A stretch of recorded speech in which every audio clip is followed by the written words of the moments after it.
It's amazing to me why we keep loving this country and this country does not love us back. And it's really so sad. Like, I should just be a coach. And it's so often reminded of my color. You know, it's just really sad. We got to do better. But we got to demand better. Listen to this a couple times, and guys, it is powerful. Shannon, what was your reaction to what Doc had to say? Ooh, those are some very, very powerful words, Skip. Yes, sir. He spoke emotionally. He spoke from the heart, because I can tell his heart breaks. And if you are a black man in America and you have a son, you've had the talk, and it's just not one talk. You know, I was listening to Ernie Johnson talk about how he talked to his son about the birds and the bees. Yep. But black men and black families must have a never-ending conversation. Never-ending. Of how we're supposed to interact. Something our counterparts do not have to have. Nope. And so, as Doc is saying, wow, you know, okay, Skip, we felt he was going, and they're going to use it, well, we felt we were in danger, so not shoot him one time. We're not shooting 2 times, not 3 times, not 4, not 5, not 6, 7 to the back. Skip, I thought it was the amount of, because they said as a normal citizen, you must use a reasonable enough force to diffuse a situation. So the reasonable amount of force to get this man to comply with what you was asking was 7 shots to his back. Skip, I've been thinking an awful lot about this. And black skin is a weapon.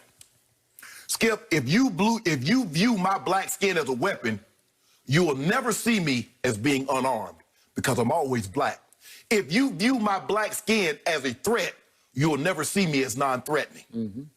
And therein lies the problem, because of how you view me. Skip, I saw yesterday this lady, Skip. She adopted a biracial son. She has a white son.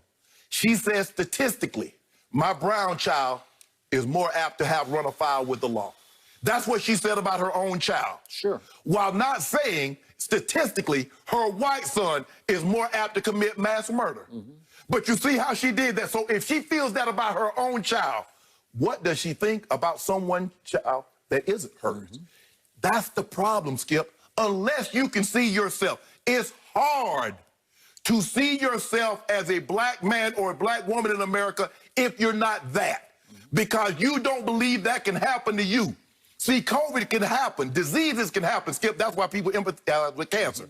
Because no matter how much you exercise and how healthy you eat, cancer can affect you. So you can empathize with someone that's going through that because you see the ravages that cancer can do to a body.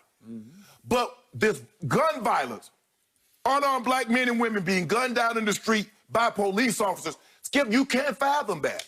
Nope. That can't reach me. And then so many people lack the empathy to place themselves in that situation. Skip, like Doc says, we keep loving a country that doesn't love us back. Every war that's been fought in America, Skip, every war that's been fought abroad, blacks have fought in that war. They fought for things that they never received at home. In the Revolutionary War, Skip, they fought for freedoms, but when the war was over, we won.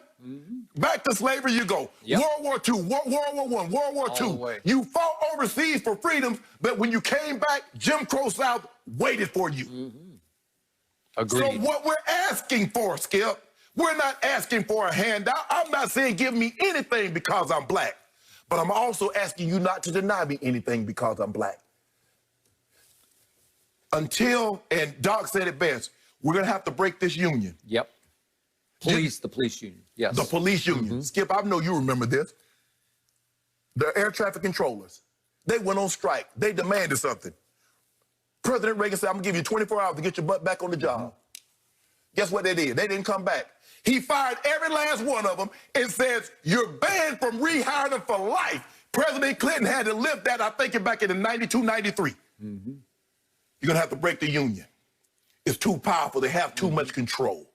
Because, Skip, no matter how wrong you are, they're going to band around you and says, okay, this was acceptable. Skip, I'm going to turn it over to you, Skip. I watched Dick Gregory, and he said something very interesting. He said, you're going to have to make these officers take out insurance like you do a doctor. He says, because then if they're culpable for their actions, you have to ask yourself, do you hate black people more than you love your family? Because if there's monetary or there's a risk that you could go to jail, those are some serious questions that you're going to have to ask yourself before you leave home. I hear and I hurt for everything you just said. And let me say about Doc Rivers, for whom I have the highest regard as a coach and a human. We've had him here on the show. He's just in the highest echelon of anybody I've ever been around. He is. On and off the court. Yep. It's one thing when I hear LeBron speak out or CP3 speak out as the leaders of this sport, and it's great and it's powerful, but it's not as powerful as that. This is a longtime decorated head coach in this league, a black man from the west side of Chicago, whose father was a cop. They were in Maywood, which is a majority black township on the west side of Chicago. Doc started at Proviso East High School, which has great basketball tradition. So I'm sure his father, Grady, was very proud of him. But his father moved up the ranks, Maywood, became a lieutenant, 30 years served the force. So Doc knows what of he speaks. Correct. He's heard it from the inside out, the problems facing a cop out in the street. He knows it from his father, Grady. He gets it and feels it in ways I don't think many people can, through the eyes of a cop. Obviously a black cop in mostly a black neighborhood, but still. And he went into the detail of that the training of the policemen has to change, number one. And as you point out, unions have to be broken.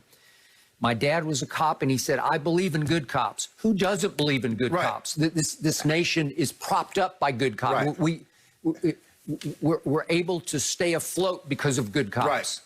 But the bad apples, to me, are still in place. So as horrified as I was by the Jacob Blake, where it happened again while they're all down in the bubble talking about this, campaigning about this, I first thought, how could it happen again after all we've been through?